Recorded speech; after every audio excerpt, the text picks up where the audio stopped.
Olha só, as regras do jogo para o rastreamento do câncer de mama aqui no Brasil mudaram.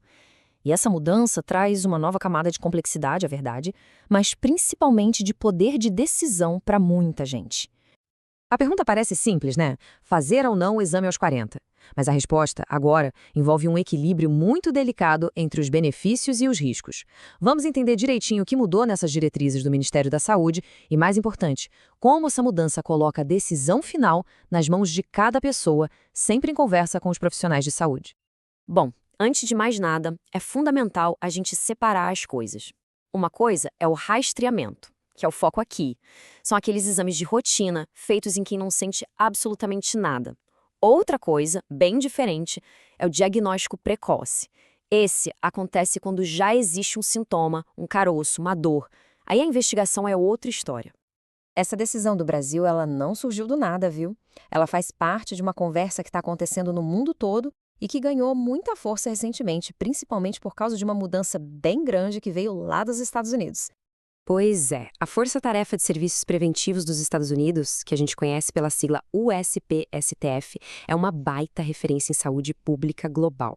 E quando eles, com base em novas evidências, baixaram a idade de recomendação, isso gerou um efeito dominó no mundo todo. Mas afinal, por que essa mudança tão grande lá nos Estados Unidos? Os motivos são bem claros. Primeiro, um aumento que preocupa, de 2% ao ano, no número de casos em pessoas mais jovens. Segundo, novos cálculos que mostraram que a balança entre benefícios e danos ficou mais favorável. E um ponto crucial, um esforço para tentar diminuir as desigualdades na saúde. Só que rastrear mais cedo não é uma solução mágica. E por muitos anos, os próprios especialistas aqui do Brasil recomendaram muita cautela. E o motivo para isso é bem específico: os possíveis danos do exame. É isso mesmo. A posição oficial anterior era bem direta.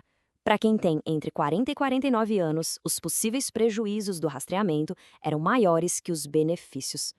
E um dos principais riscos tem um nome: sobrediagnóstico. O que é isso? Bom, é quando o exame encontra alterações que, na verdade, nunca virariam um problema de verdade, nunca ameaçariam a vida da pessoa.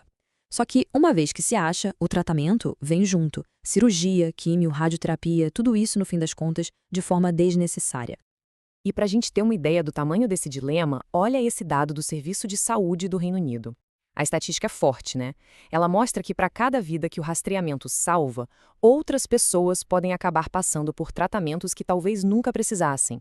É um desafio e tanto. Então, o que o Brasil fez? De um lado, tinha essa pressão global para começar mais cedo. Do outro, essa cautela toda que já existia por aqui. O resultado foi um novo caminho, uma espécie de caminho do meio, que tenta equilibrar essas duas visões. E essa tabela mostra bem a diferença na prática. Enquanto os Estados Unidos agora recomendam o exame de rotina para todo mundo a partir dos 40, o Brasil escolheu outra abordagem. O acesso ao exame a partir dos 40 anos é garantido, sim, mas a decisão final vira uma escolha compartilhada e bem informada. É exatamente aqui que a gente chega no coração de toda essa mudança, pelo menos para a faixa dos 40 aos 49 anos. Esse conceito de decisão compartilhada. E para entender essa escolha, a gente precisa olhar para os dois lados da balança. De um lado, está o benefício. Os cálculos estimam que para cada 1.000 pessoas que começam a rastrear aos 40 em vez de aos 50, a gente consegue evitar 1,3 mortes a mais por câncer de mama. Só que tem o outro lado da balança, os danos. Começar o rastreamento mais cedo aumenta em 60% a chance de um resultado falso positivo. Sabe, aquele susto que leva a mais exames, mais preocupação e muitas vezes a biópsias que nem precisavam acontecer. Então, o ponto crucial é esse. É sobre colocar na balança um benefício que existe, mas é modesto, contra danos que são muito reais e bem mais frequentes, como os alarmes falsos, o estresse que isso gera e o risco de passar por procedimentos invasivos sem necessidade. Mas olha, é muito importante lembrar de uma coisa.